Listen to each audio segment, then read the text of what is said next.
ये कहानी ममता की है। बचपन से ही घर में ये एहसास दिलाकर पाला गया कि औरतों को बोलने का हक नहीं है। अरे ममता, जरा जल्दी जल्दी हाथ चलाओ, रोज ऑफिस में देर पहुंचता हूँ तुम्हारे कारण। लेकिन आपका सारा खाना पैक और तैयार भी है। अरे जबान जितनी चलाती हो उतना अगर हाथ चलाती ना तो शायद घर को अच्छे से मैनेज कर पाती। क्या मतलब है? क्या नहीं मिला आपको? मोजे कौन देगा? ममता भागकर पति को मोजे देती है। वो हर किसी का ख्याल रखती, लेकिन उसके घर में रोज का रोना लगा रहता। अरे माँ, आज स्कूल में टीचर ने मुझे फीस के लिए डांटा। माँ, मुझे अच्छा नहीं लगता कि स्कूल में फीस के पैसों के लिए मुझे कोई भी बात सुनाए। अरे पर बेटा, ये तो पापा करते हैं ना, सारा ऑनलाइन। मुझे तो इसकी जानकारी भी नहीं है। हाँ, बना लो बच्चों के सामने मुझे बुरा। अरे करता तो मैं ही हूँ, माना, लेकिन मुझे कोई सपना थोड़ी ना आएगा कि बच्चों की फीस जमा करनी है। अरे बताओगी तो तुम ही ना। ममता की अब ये आदत में शुमार हो चुका था। वो हमेशा हर बात के लिए खुद को ही दोषी मानती।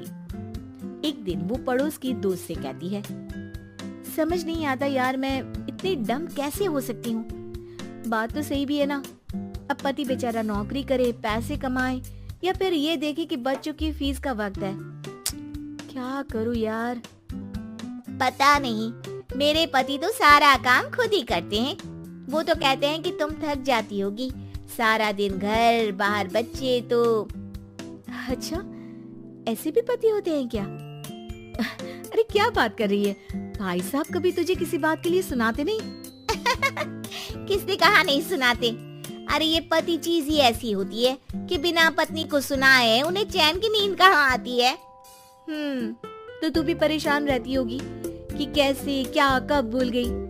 अरे वो तो मुझे बस इस बात के लिए ताना देते हैं कि मैं वक्त पर खाना क्यों नहीं खाती या पार्लर जाकर अपनी साज सज्जा क्यों नहीं करवाती।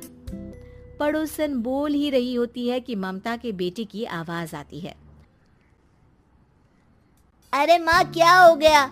लग नहीं रहा कि आज आप मुझे पानी भी देगी। अरे कब से खाने के लिए वेट कर रहा हूँ।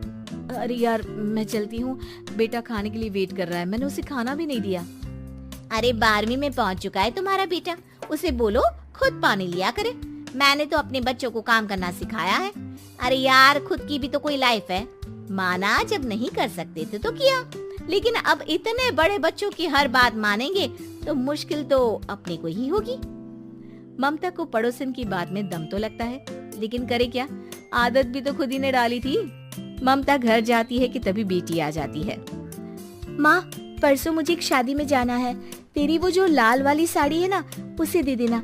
मैं आज जाकर टेलर को दे दूंगी, वो उस साड़ी से सूट बना देगा। अरे नहीं तारा, वो मेरी माँ ने मुझे दी थी और उस साड़ी से मेरी काफी भावनाएं जुड़ी हैं। तुमको ना मैं दूसरी साड़ी दे दूंगी। ओके, कोई बात नहीं, लेकिन आज दे ही देना पक्का।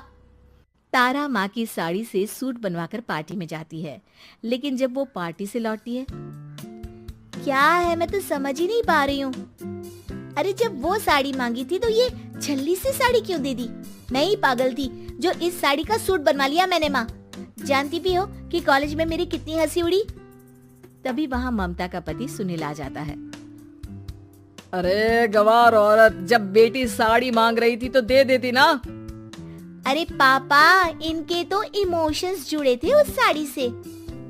ममता इतने सब के बाद भी कुछ नहीं बोलती। मेरी बेटी की बेइज्जती हो गई, मैं बिल्कुल बर्दाश्त नहीं कर सकता ये। मैं नहीं चाहता कि मेरी बेटी से कोई भी ज्यादा सुंदर लगे पूरे कॉलेज में। जी, वो पढ़ने में तारा बिल्कुल अच्छी नहीं है, उसकी पढ़ाई पर आप ध्यान दीजिए ना।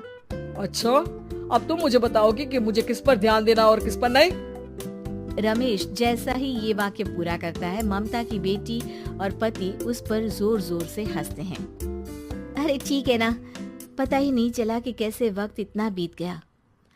अरे कैसे पता चलेगा माँ, हम लोगों के पीछे जो तू बैताल की तरह चिपकी रहती थी, तुझे कैसे वक्त का पता चलता।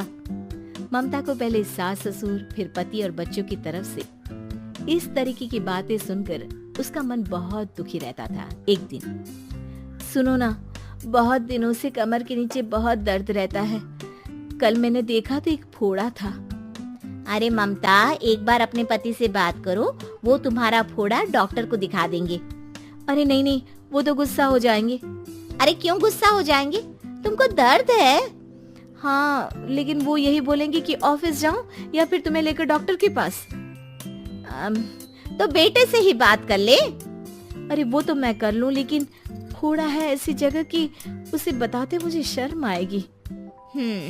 लेकिन कुछ ना कुछ तो करना जरूरी है ना। ऐसे कब तक फोड़े के दर्द से तड़पती रहेगी? अब तो सोच रही हूँ कि इनसे बात कर ही लूं, वरना दर्द के मारे कहीं मर न जाऊं।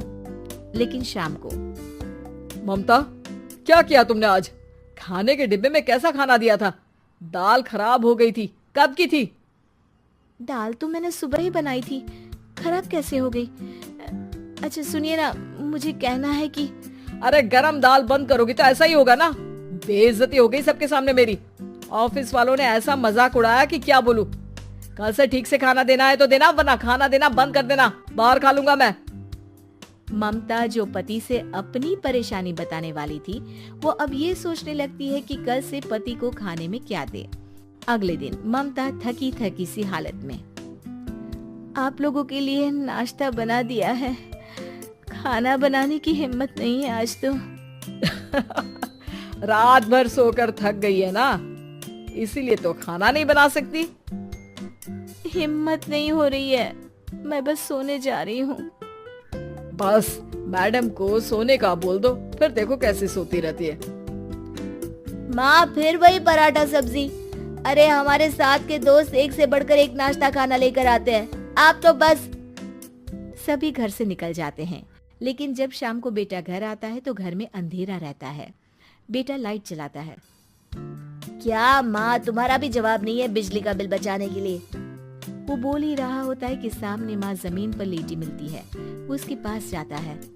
अरे माँ, क्या हो गया माँ? तभी वहाँ पड़ोसन आती है। अरे बेटा, तुम्हारी माँ के पैर के पास एक फोड़ा है, जिसके कारण ये लगातार कमजोर होती जा रही थी। मैंने उसे पहले ही कहा था कि घर में बता दो, लेकिन तुम्हारी माँ किसी को तंग करना नहीं चाहती थी। तभी वहाँ डॉक्टर आ जाता है। अरे इनके ऑर्गन में दिक्कत है, कोई बात है जो इनके मन में खटक रही है। अरे नहीं नहीं, इसके मन में कोई बात नहीं है, कोई काम है नहीं ना इसके पास, सारा दिन बस घर में ही रहती है। देखिए, मैं तो ये नहीं जानता, लेकिन हाँ, इनके मन में हमेशा कोई बात रह जाती होगी, इसीलिए उनकी ये हालत है। अगर आप समय से नहीं ले आते तो हो सकता था कि। अरे नहीं नहीं डॉक्टर साहब, हम पूरी कोशिश करेंगे कि वो ठीक हो जाए। हम लोगों ने अपनी ही परेशानी माँ के सामने रखी, लेकिन किसी ने माँ की दिक्कत को जानने की कोशिश तक नहीं की। हाँ, मैंने भी ममता को हमेशा घरेलू जरूरत से ज्यादा काम का नहीं सोचा था। ममता को होश आता है और वो खुद को अपने बेडरूम में देखती है। वो उठने की कोशिश करती है कि माँ, अब आप नहीं उठेंगी। हम लोग है ना, हम लोग आपको पूरी तरह से खुश रखने की कोशिश करेंगे।